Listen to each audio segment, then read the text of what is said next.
अभी हाल ही में मैंने इन्फोसिस की चेयरपर्सन सुधा मूर्ति जी, जो कि ऑथर हैं, जो कि एजुकेटर हैं, पद्मश्री हैं और ना जाने कितनी ही उपाधियों से सुशोभित हैं, उनका एक बहुत ही मार्मिक संस्मरण पढ़ा। मुझे बहुत प्रभावित किया, इसलिए लगा कि आप सबके साथ भी उसको शेयर करूं। मैं ये जो संस्मरण पढ़ रही हूँ उनके ही शब्दों में है। जब मेरे दोनों बच्चों में से बड़ी मेरी बेटी, उसकी शादी हुई तो मुझे ऐसा लगा कि मानो मेरा कोई अंग कट गया हो, क्योंकि मुझे मेरे दोनों बच्चे बहुत अलग मीनिंग रखते थे। जब मेरी बेटी टीनेज में पहुंची तो मुझे ऐसा लगता था कि कहीं ना कहीं वह मेरा ही तो फिज़िकल एक्सटेंशन है, इसलिए उसका जाना मैं बर्दाश्त नहीं कर पा रही थी। लेकिन जब वह पहली विदाई के बाद घर आई तो मैंने उसकी प्रायोरिटीज़ में बहुत चेंज देखे। अब जब वह प्यार से अम्मा बोलती थी तो उसका मतलब मैं नहीं बल्कि उसकी मदर इन लॉ हुआ करता था। साथ ही हमेशा मैंने महसूस किया कि वह बहुत जल्दी में होती है अपने घर वापस जाने के लिए, और ठीक भी था, उसकी नई गृहस्थी थी। मुझे इससे दुख तो हुआ, लेकिन धीरे धीरे खुद को संभाल लिया।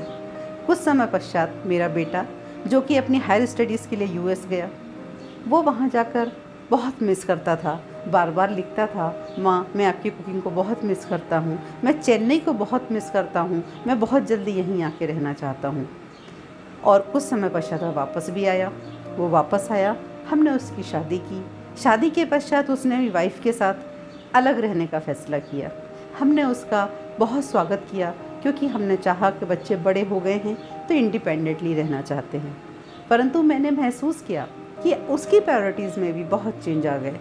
अब जो बेटा मेरे खाने के लिए यूएस से लिखता था कि माँ मिस करता हूँ, अब जब मैं खाना बनाकर उसे बुलाती थी तो वो कहीं ना कहीं उसका कोई असाइनमेंट, कोई काम, कोई ऐसा महत्वपूर्ण कार्य होता था कि वो नहीं आ पाता था।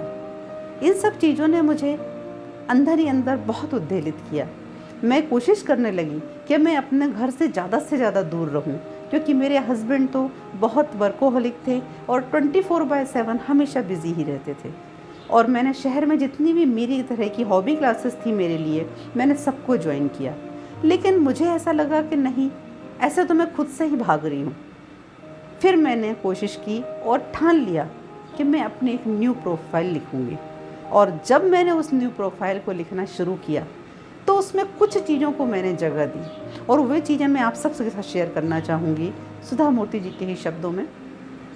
सबसे पहले रिलेशनशिप। मैंने देखा कि मैं हर रिलेशन में अब अपना सर्वश्रेष्ठ तो दूंगी, मैं हर एक की हर प्रॉमिस को, जिससे भी जो प्रॉमिस करूंगी उसको याद रखूंगी, उस पर खरे उतरने की पूरी कोशिश करूंगी, लेकिन एक्सपेक्टेशन नहीं करूंगी कि मुझे इतने स्नेह का वो क्या प्रतिफल देते हैं और वो मिलेगा भी या नहीं मिलेगा। मेरा दूसरा जो कहना चाहिए प्रोफाइल में मैंने जो दूसरी चीज़ रखी अपने, वो ये कि मैं कभी भी इंटरफियर नहीं करूँगी, नॉट टू इंटरफियर और पास जजमेंट। मैं किसी को, जिसको जैसे जीना है उसको जीने दूँगी। बस मेरा प्रिंसिपल होगा कि प्यार करो और जाने दो, किसी को बांध के नहीं रखना।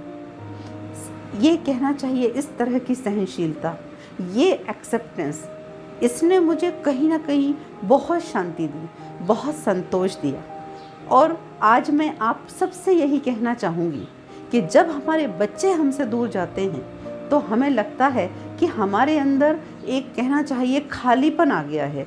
हम अपना कहना चाहिए अपने आप को बहुत ज़्यादा मानसिक कमज़ोर मानने लगते हैं, लेकिन नहीं, यही वह समय होता है जहाँ हमें अपने लिए अपनी मानसिकता को स्ट्रॉन्ग करने की ज़रूरत है। क्योंकि जो बढ़ने वाली एज है उसके साथ जितनी भी हमारी आने वाली प्रॉब्लम्स हैं, उन सब में जो हमें आने वाली भावनात्मक शून्यता आ सकती है, उस सब से निपटने में यही स्ट्रॉन्गनेस, यही मानसिक स्ट्रॉन्गनेस हमको सहायता प्रदान करेगी।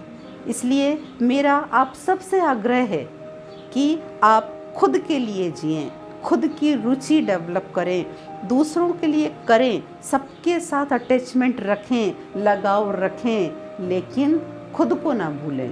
तो इस तरह से उनके ये शब्द मुझे इतने अच्छे लगे सुधा मूर्ति जी के। और मैं भी ये कहना चाहूँगी सबसे कि सबके लिए तो जिएं, बट अपने लिए भी जीना ज़रूर सीखें। और उनका यह संस्मरण, जिसका अब मैं टाइटल बोलूँगी, अटैचमेंट इन डिटैचमेंट, सही अर्थों में सार्थक है और इस जीवन का कहना चाहिए सार है।